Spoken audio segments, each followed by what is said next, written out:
This week on Unconventional Lives, we are going to talk about how to stay motivated as you age. Or we could just take a nap. That's definitely a viable option. We're glad you're here.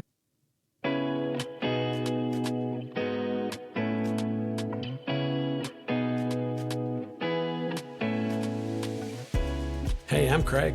And I'm Kellie. Join us as we share unfiltered, empowering conversations about love, marriage, fitness, travel, and living boldly. Tune in as we prove you can have it all and live an unconventional life.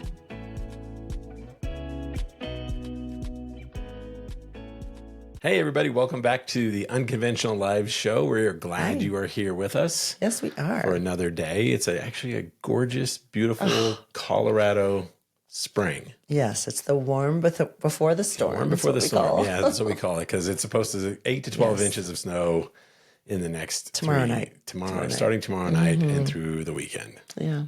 Boo. Yeah, boo. Yeah. Right now it's like 75. Oh, it's great. It's beautiful. Yeah.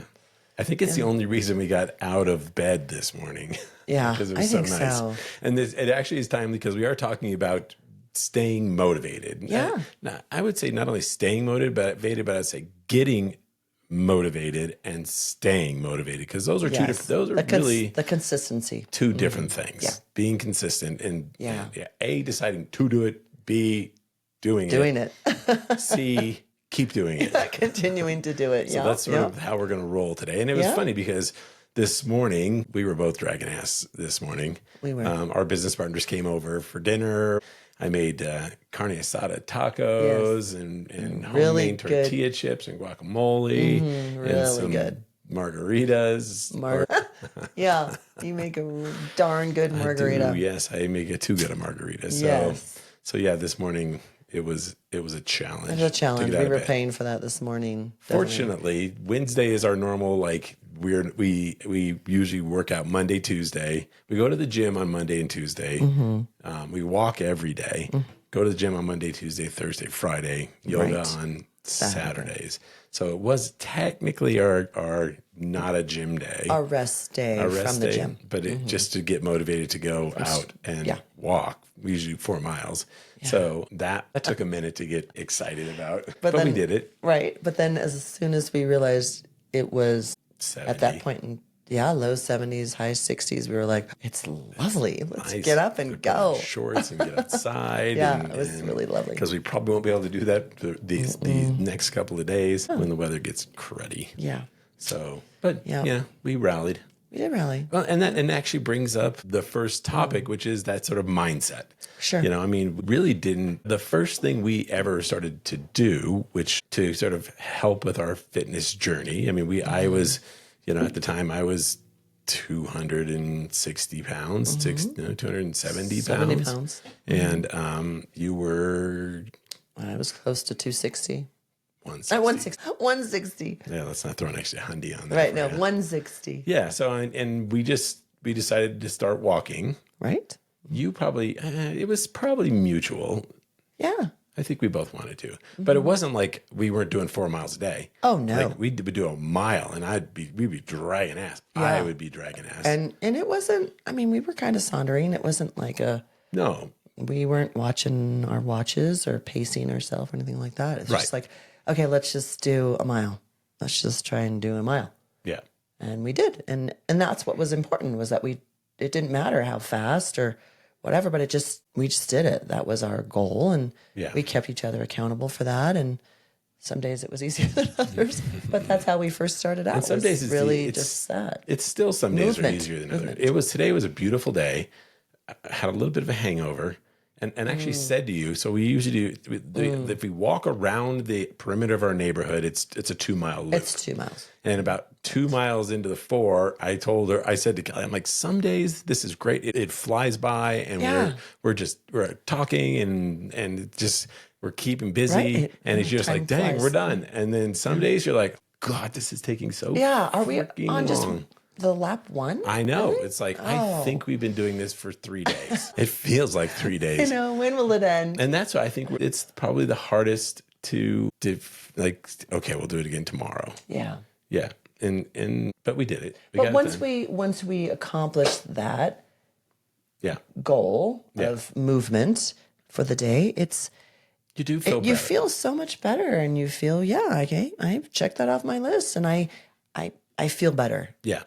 After doing it. And I guess the thing is, and we're big fans of Dr. Gabrielle Lyons. And, she is, if you haven't listened to her podcast or any of her YouTube videos, or she just does a ton of content. But I mean, her specialty is aging and maintaining muscle mass. And for me, that was also a really big sort of eye opener of talking about as we age, our muscles atrophy. And it's just happens. A lot of that is hormones being out of whack. So, this is not our annual, but our plug for, if you're not doing your hormones, if you're not getting them checked and doing hormone replacement therapy with bioidentical hormones, you should be doing that. That is a big part of that atrophy that happens. Those are the building cornerstones for everything else that we've experienced. Yeah. But it also was fascinating to me, in listening to her podcast and some of her guests, talking a lot about muscle and how important it is to maintain muscle as we age, because it does so much for our body in terms of just regulation of our overall health, but also most of the stats that and I don't know the exact percentage, but it's greater than 50%. Once you're above 80 years old, if you fall and break a hip or a long bone, a femur, your chances of dying in the next 12 months are greater than 50%. Yeah. Like, you don't recover from that. And I always thought, okay, as you get older, your bones get brittle. And that's true to a degree, but not as much as people think. Right. It's not the bones. It's not the bones. It's the muscles. Surrounding muscles. The muscles protect the bones and strengthen the bones. Yeah. Bones break all the time. Right. Kids break bones every day. But keeping those muscles strong for two reasons. One, so if you do fall, the muscles absorb a certain amount of the impact from that. Right. But also there's some really interesting theories talking about the type of muscles. If you have muscles that are able to react quickly, if you stumble, you can recover. You can move quickly enough to catch yourself. And I think that's something that's a really important distinction, where a lot of folks that have let those muscles atrophy, once they start to fall, they can't move fast enough to catch themselves, and then things break. Yeah. So for me, that was talking about like a mind shift. Once I really started to understand the physiology of why it's important to work out, especially and stay in shape as we get older, it really was a motivator for me. Like, I don't want to be, and our parents, we've talked about, both of your parents has passed away a little over a year ago. My mother's still alive. My father's passed away many years ago.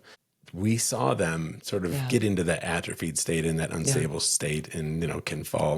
My mother struggles to even walk anymore. Yeah. Your mother was Alzheimer's, but fell a lot. Yeah. Surprisingly, didn't break anything. No. Amazingly didn't break anything. Living a more sedentary lifestyle for sure.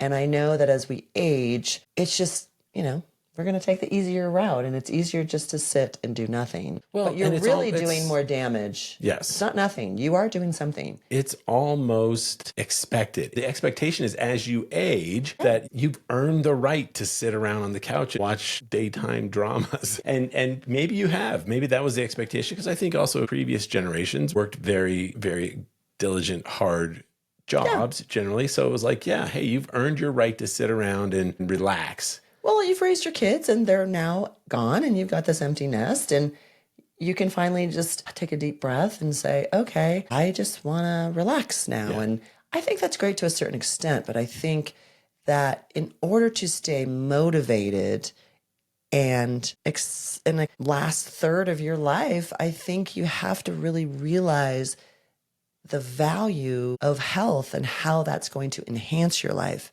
Health to me is not sitting on the couch, just existing. Right.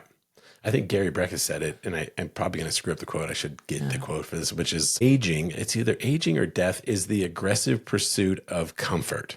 Yes. Like, I just want to relax and do nothing. That is a surefire way to end up not feeling great at the very least, and more likely ending your life shorter than it should. Yeah. So on that happy note, I think mindset is important. Yeah. And I think, actually, I know mindset is important. Mindset and embracing the importance of health and movement and vitality in your new life after kids, embracing that as part of a rejuvenation and a way to stay motivated and to have the best unconventional life possible now that you've got an empty nest and you can invest in yourself and your partner. And I think it's part of what is required. Yeah. And John Ratty, he wrote a book called Spark. And one of my favorite quotes, at 50 plus, motivation comes from focusing on health, on how health enhances your life, more energy, better mood, and longevity. Exactly. I mean, it's like, and it seems counterintuitive, but you can do it. And there are some, it's going to hurt sometimes. Right. Like right now, my left elbow is killing me. Like we worked out really hard biceps on Tuesday. Yesterday. Was it yesterday? Yeah. Oh, God, it still freaking hurts. And the alcohol that we ate last night, those were great margaritas, but those enhanced the inflammation. And we really felt it this morning. And we were like, that's it. Okay. Yeah. And then I am motivated to not drink the rest of the week because I want this stiffness to go away. Yeah. And it's funny because you wake up in the morning, you're like, oh, I don't want to go to the gym. I'm sore. And then you go to the gym and and you're done at the gym. You're like, okay, that was better. I don't feel as sore. You know, what is our doctor says motion is the lotion. So you gotta keep things moving and exactly. I think motion's the lotion. Probably the next one for us is just, and we talked about this just a little bit earlier, which is finding the joy in it. Yeah, finding the joy in health and movement. Yes. Whatever that looks like to you, whether it's playing tennis or doing yoga or just going on walks or pickleball. I'm just throwing that out there. Or golf. I mean, whatever moving. For our followers who are following along on our pickleball journey, we went and just hit the ball back and forth for an hour. Yes. And it was super fun. Just practicing. Not as much fun with 4 people. Right, because there's doubles a lot is more better. Court. You have to cover a lot of ground with 2 people. As singles, yeah. So yeah, we need to go do that again. But it was fun. We didn't. Yes. Although I think, I don't know if I talked about this. I think we should do it this week since the storm's coming. Oh, that's a great idea. They're surely going to be open. So joy in movement, find the joy. Yes, and whatever that movement is. I mean, if you you said, like if you want to be pickleball, golf, go ride a bicycle, paddleboarding. That's another one on my list, my bucket list. Yes. Yeah. This summer, paddleboarding. Yeah. Mm-hmm. I have the balance of a toddler. Like, I don't. You don't. I'm that guy on the YouTube video. It's just like gets up on the board, falls off. Gets up on the board, falls off, hits his head, floats around for a while, face down in the water. Like that sounds exciting to me. I just think it's going to be an amazing core workout. Yeah. To keep. At least when you throw up, you're in the water. Why would you throw up? Because your core is trying to leave your body. No. So yeah, that's on one of our bucket lists. Yeah. And I think too, if you're doing this together, you're on this journey together, you have this empty nest experience together, finding movement activities together, whether it's a sport or a new hobby or picking something up. Going to the gym. Some of us didn't want to go to the gym and fought it for years. I know I did. Now I enjoy it most days. You do enjoy it. I do enjoy it. I think you enjoy the results, and so do I. Oh, I do. And maybe that was what it is. You just looked at a picture today, and you're like, I know. It was on your. It was about 2 years ago. It was a YouTube thing, or not a YouTube, on a Facebook. A Facebook. Yeah, you just showed me a picture from Facebook from 2 years ago, and you're like, look at my arms. Do I still have that flabby part under my arms anymore? I'm like, and it's so loaded question. It's like, no, you don't. But honestly, I don't, because that's what motivated me to start. You don't. But strength training. Even if you did, I wouldn't say yes. I'd be like, well, yeah, no. And then we just do more triceps and biceps. Yep. That's right. So yeah, finding joy in it, and I think it's interesting because, and we've talked about this in the past, which is like trying to do it with your partner as well is something that is fun, doing it together and just finding those things that you want to do together for fitness. It builds that commonality, and it gives you more things to talk about, and you get to meet different people and these new hobbies and sports. Yes. And I also feel like you should be tracking your progress as well. Yes. Because it happens in little increments, but it does happen if you're dedicated and you start to move the needle a little bit, but move the needle down on the scale, that matters. Sure. And it feels good, and it feels good to feel good. Yeah. Even though some days, like now my freaking elbow is killing me, but it feels good to feel good. So finding that motivation, try and find it together. That's really something that's really important. And I think that's really continues to help with that motivating factor. Yes. Of if you're doing something with your partner, then you can motivate each other to say, let's just go. I've already made the reservation, or, we're meeting so-and-so after, or they're joining us, or whatever. It's fun. Or buy the pickleball paddle before we decide to pay. So, yes. All right. So the next topic is another and really important part of this is nutrition.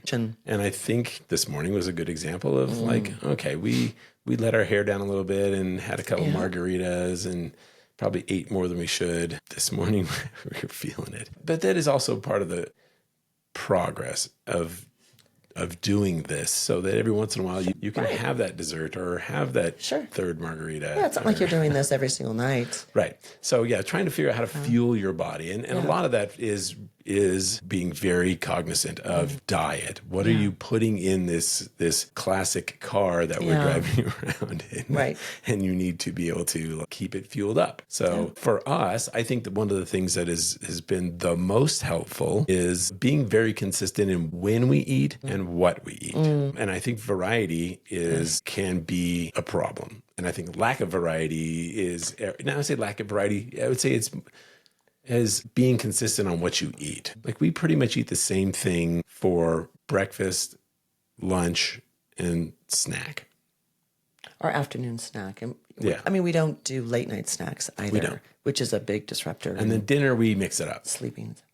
Dinner will have we do mix it up. different Sometimes stuff. we mix up lunches though too. Yeah, but we're always going to have a small lunch, something higher in protein. Yeah, it's always a protein veg. Yes, generally. and the breakfast is 2 eggs, fresh sourdough toast, and maybe some berries. I never really recognized that the importance of having a consistent diet, but it really is important because you know, like I know if I eat these things, my weight I'm either going to be able to maintain or drop, lose weight. If I throw in extra stuff and we throw in different stuff, or we swing further away from what we know is main for us. Yes. Successful path. If we veer too far off that with more variety or mixing it up or adding something else, then our results aren't there. And then our motivation's like, it's kind of frustrating. Yeah. It sucks when the scale jumps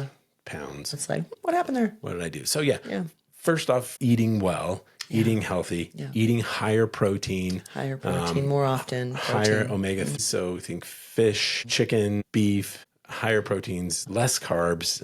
Potatoes occasionally.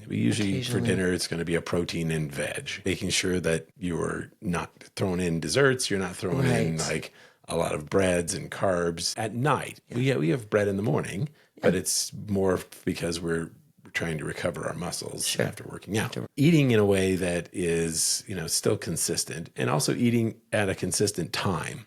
We're ready to cook dinner by 5:30 and eating no later than 6. No later than 6. So you have time to digest that food and go to bed ready to sleep, which we've talked about how important sleep is as well. Eating late is not always great, and it's hard sometimes, whether we're traveling or we're going somewhere, we're visiting friends, you get on somebody else's food schedule and cooking and eating schedule. It's like, I can do this, I got this, it's fine. So, and also choosing the right foods that are going to help with the natural anti-inflammatory response to your body too. You don't want to just be adding things into your body on a regular basis, like margaritas. The tequila and the margarita, which increases inflammation. And so once you do occasionally do that, you will start to feel that. You'll start to feel that inflammation, and you'll be like, oh, what was I thinking? It's just so not worth it. Yeah. It really isn't. Yeah. But even we were just like, if you're adding really good omega-3s and, fishes and,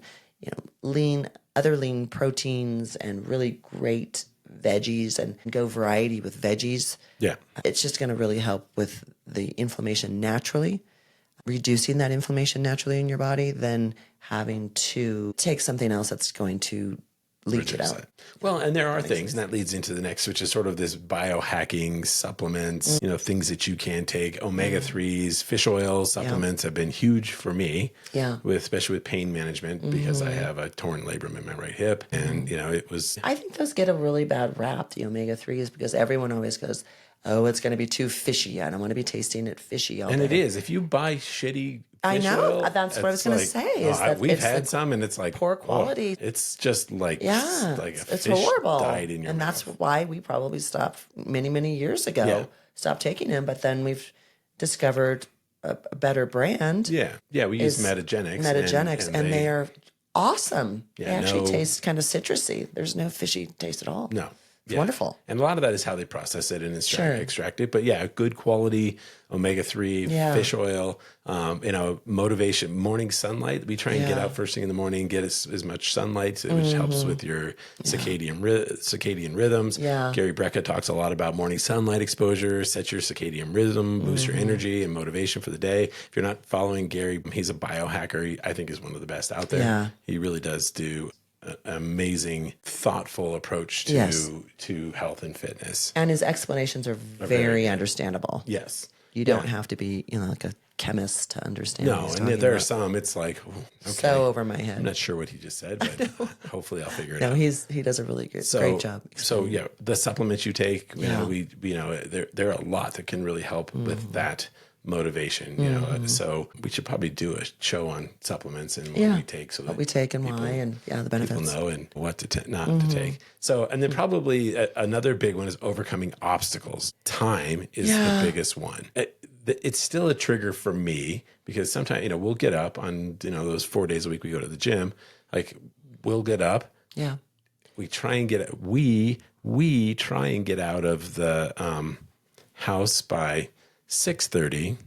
Yeah, and some of us don't do a very good job of that. So, but go to the gym for an hour, so then, they come home, have breakfast, go walk for an hour, maybe a little bit more. But, most people, if they don't have that amount of time in the morning, you can break it up and just work out for 20 minutes and go for a walk for 20 minutes and do, something else when you get home from work if you're still working.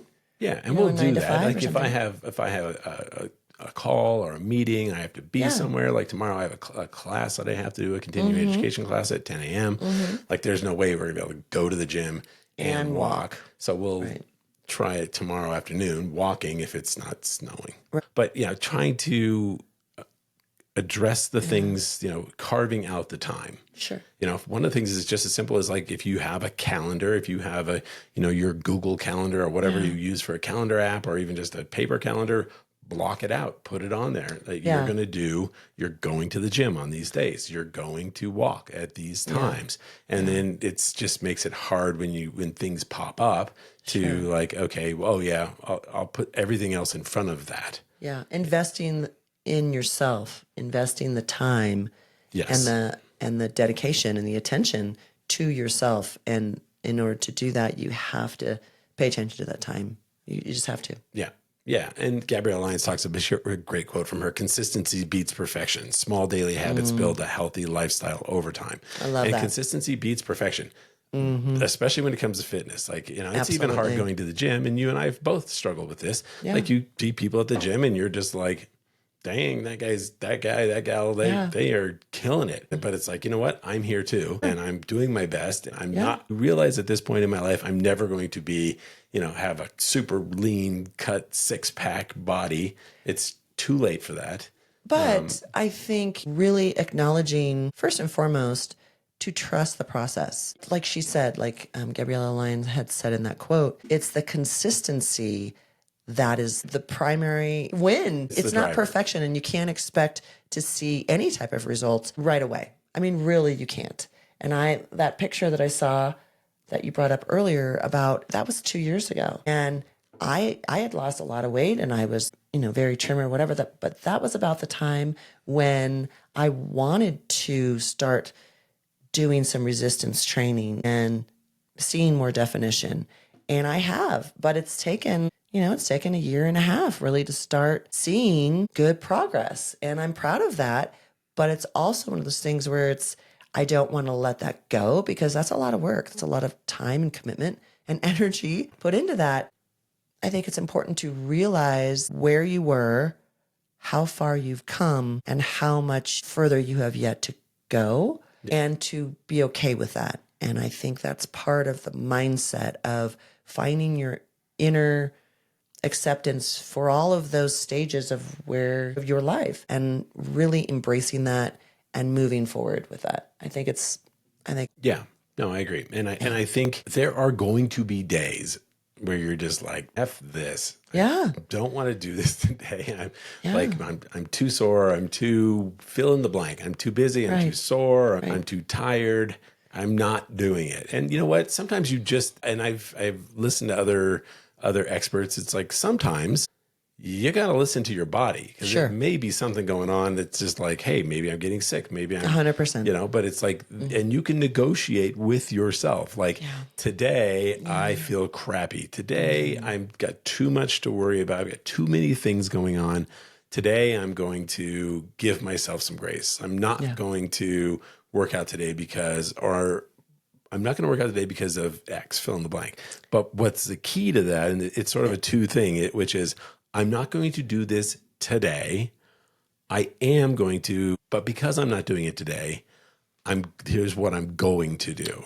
As an alternative. Like, so tomorrow or this afternoon or this evening, I'm going to do setups or push-ups, or tomorrow at the gym, I'm going to put in an extra 30 minutes. Right. And so like give yourself grace.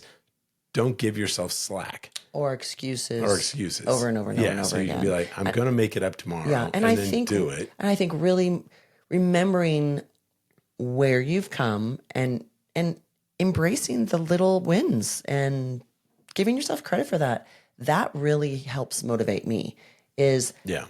I've worked really hard for whatever it is, fill in the blank.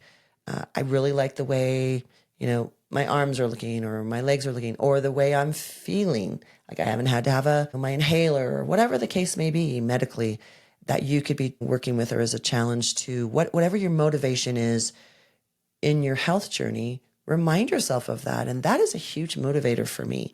When I know that I'm tired and I'm just feel blah, if I'm at the gym, it's like, do that next set of whatever it is. And just, in my mind, I just keep telling myself, I'm not going to give it back. I'm not going to give it back. I'm not doing 3 steps back. I'm going to keep moving forward. And sometimes it's, 2 steps back, but the next day I'm doing 3 steps forward because I'm not going to give it up because it's just, it's a lot of work. Yeah. And it's easy to slide. I mean, I know like vacations kill us. They kill me more than you. And I'll go on vacation and gain 5-7 pounds just because I'm like, I'm going to eat whatever I want and I'm going to drink whatever I want. And, and I think you can do that because I've earned it. I've earned the right to do that. Or I'm going to buy that giant chocolate cake at Costco and no, we do not buy a chocolate cake at Costco. I look at the giant chocolate cake at Costco every time and go, remember the good old days when we would buy that cake. These are now the good awesome these are days. The good new days? Yeah, these are the good empty nest days. Yes. Okay. Yeah. I'm not going back. I'm not going back either. But I'm not going to I do like me some chocolate cake. And it's funny. You can do, an occasional treat, but not the whole cake. You just made they were dark chocolate peanut butter protein balls. Yeah, they were super good. It was used almond butter, right? Or did you use peanut butter? I used the peanut butter. Like an organic peanut butter with chocolate protein powder. And chocolate or vanilla, whatever. Yeah, and then coat it with dark chocolate. Dark chocolate, just dark and chocolate throw them in melted. the freezer. They were super easy for you to do. They were super easy and super good. And they were super easy for me to eat. We allowed one. You had one. They were good size though, and they were very rich. And so they were very rich. And it is interesting as well. Once you stop eating sugar, in particular, at a high volume, and often, like when you do have it, it's like that's really sweet, and you don't want to eat a lot of it. But it's a real treat. Then you also. Like your body's kind of like, grr. You don't want or need as much. No, sort of feel like sweet, satiated. Yeah. I mean, I know every now and then I'll have too much of I'll have something sugary. Yeah. And you just kind of feel crappy from it you because you don't realize it's it's like, did I feel this crappy all the time? Like I must have felt this. It just becomes like a normal. Yeah. Yeah. I think, and you give me shit about the like sweet desserts. There's one thing that is still your kryptonite. My kryptonite. Mm-hmm. Sweet tea. I do love sweet tea. Yeah. And we'll go to Chick-fil-A and I'll be like, I'll have an iced tea regular. And you're like, half and half, please. Or that is rare. That is rare. It's rare that we go to Chick-fil-A anyways, but we just went somewhere and you had sweet tea. And where was that? I think we were in the South somewhere. Yeah. And you're like, oh, sweet tea. We had we call sweet tea the devil's juice because we do. When we were on our RV trip, somebody fell in love with sweet tea. And that's when I discovered it. It didn't, and it wasn't good. It was not good. My kids called me cranky mommy because I drank so much of it. Yeah. No. So, I mean, but really back to totally off topic here. But I mean, once you do really get lean, whether you do something, even like a round of Whole Foods, where you cut that out for 30 days, at the end of 30 days, the stuff that you normally shouldn't be eating really starts to lose its appeal. It does lose its appeal. It tastes super sweet or super fat or whatever. And or you just remember how you felt after you ate it. You feel crappy. You do. And it's like, that's not worth it to me. I'll skip it this time. Yeah. Yeah, and you do get to a point too. And just for those folks that are just new on this journey or want to lose weight and trying to figure this out, you actually can get to the point where like don't crave sweets anymore. Yeah, no. I mean, we're there. Crave sweets. Like I used to have dessert every night. It was like we don't. If there weren't desserts, I was going to make them or go get some. Yes, you did. Yes, and I still drive by like a Culver's or like the chocolate turtle. I know. It's like that'd be nice right now, but it's like then you're like I feel like shit for the rest of the afternoon. Exactly. One last, and I think is actually probably one of the most important is community. Yeah. Like, don't do this alone. Whether your community is, and if you have to, let's back up. If you have to do this alone, do it. You know, like if you're a spouse or partner, we were talking about this today. It's like, what do you have if you have a spouse or partner who's just like, I'm happy with where I'm at. Yeah. And sometimes that can be, it can be disabling for them. Yeah. But if you're, if you want to do it, do it. Yeah. And oftentimes that partner will see the results and go, okay, that's working. Yeah. And maybe I should do that as well. Yeah. So kind of like me going to the gym and just getting super lean and cut. And then you're like, I should do that. Right. Except for the lean and cut part. No, you were. Yeah. So, but I mean, find that community, whether it's, a friend to do it with, a partner to do it with, if you're going to the gym, if you're listening to podcasts, I highly recommend this one. But there's a ton of podcasts out there but find the community. And it could be as simple as like, hey, it's pickleball, or it's my yoga class. It's the place where I can like make the connections, plug in, make some connections. And also I think the other thing that's interesting about that is when you do that, you don't feel like I'm doing this all alone. Right. You don't feel isolated. No. And I also think you start to feel, I mean, this it sounds silly and vain, but it's like oftentimes like one of the things for me that was a big motivator is like going on vacations to places where like I have to put on a bathing suit and go out and go into lay out and go by the pool and talk to people. And you're just like I can't hold it in. That's a huge motivator. Yes. It's like, I'm going to be ready to go when I hit the pool. Sure. I want to look the very best I can. Right. And that's a big motivator. So schedule those type of vacations. Like, are those things, go to if you're feeling a little like, okay, I need to lose some pounds here, like go to a pool. The other thing that happens is, you'll look around and go like, man, that person looks amazing. And, that person is where I'm at and I'm not where that person's at. It's like you start to realize, especially in today's society, like we're all on this sort of continuum of fitness. And, it's like you are you and you're where you're at today.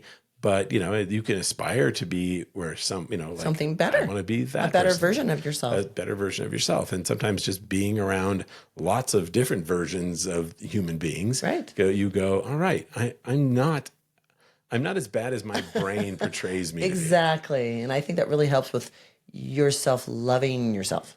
Yes. More. Yeah. Because I think that's a good point. Appreciating where you are at that point in time.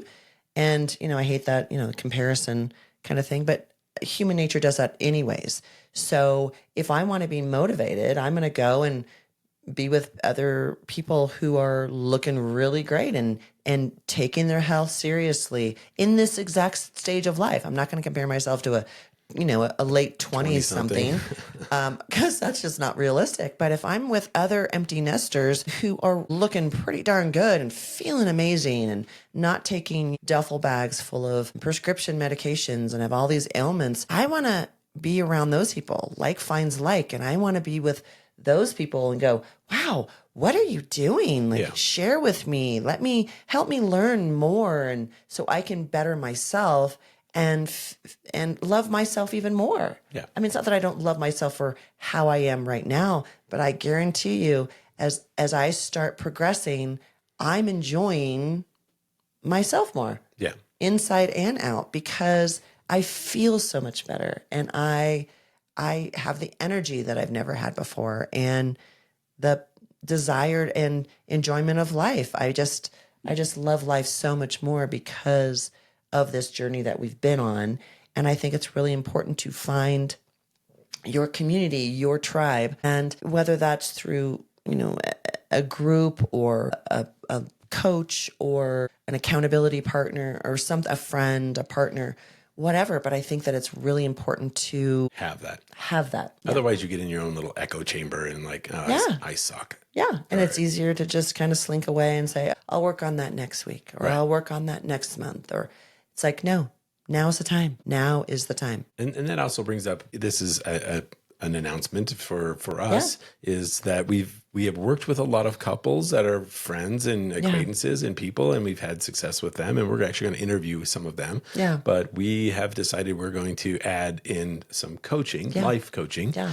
We're not fitness instructors. We're not nutritionists. No. We're just a couple of schmoes that got sick and tired of being sick and tired. And we decided okay, let's just work on this and take our health and fitness and our journey seriously so we can end this strong. So watch in the coming days and weeks, we're going to be rolling out a whole sort of life coach type program that we're going to be counseling with folks to help them kind of move forward and really start to fully enjoy and have an amazing life right where they're at. Exactly. So, and if you're a couple that is wanting a change, wanting a new journey, a new path ahead of you, now that you have this empty nest or a soon to be empty nest, and you just don't know where to start or how it all works, and you need accountability or encouragement, that's why we're here. Yeah. Because we're not going back, and we want to encourage every couple to make the best of this wonderful season in your life. And it's awesome. Just an unconventional life, and it's out there and it's totally doable. And just give us a call, reach out. We'd love to help you. We're not going back, and we're dragging as many people along with us as we possibly can. So thank you once again. We do appreciate you. We appreciate all of your comments and your kind words. We appreciate you listening to our podcast, watching us on YouTube, liking in our reels, and just engaging with us. We love it. Yeah. This is a journey. We want to be here to help you find that mindset, find the joy in this, share our nutrition facts and the things that we're learning in different supplements. We want to be a resource for you. So keep tuning in, and we appreciate you, and we want you to have unconventional lives. Bye-bye.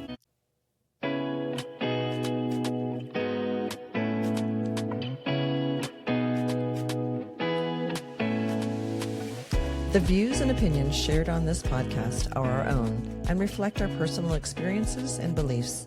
We encourage listeners to take what resonates with them and to seek professional advice where needed, especially in matters related to health, fitness, relationships, and parenting. Our conversations are candid, unfiltered, and intended to inspire, but they may not be suitable for all audiences. Always remember, what works for us may not work for everyone, and your journey is uniquely your own.